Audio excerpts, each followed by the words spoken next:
بسم اللہ الرحمن الرحیم۔ سیدنا ابو ہریرہ رضی اللہ تعالی عنہ فرماتے ہیں کہ نبی اکرم صلی اللہ علیہ وآلہ وسلم نے ارشاد فرمایا،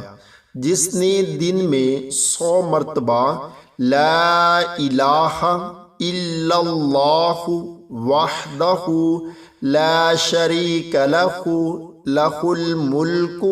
وَلَهُ الْحَمْدُ وَهُوَ عَلَى كُلِّ شَيْءٍ قَدِيرٌ پڑھا، اسے 10 غلام آزاد کرنے کا ثواب ہوگا اور اس کی نامہ اعمال میں 100 نیکیاں لکھی جائیں گی اور 100 گناہ مٹا دیے جائیں گے، اور اس روز شام تک شیطان سے امن میں رہے گا، اور اس سے بہتر کوئی شخص نہ ہوگا لیکن جس نے اس سے بھی زیادہ اسے پڑھا ہو۔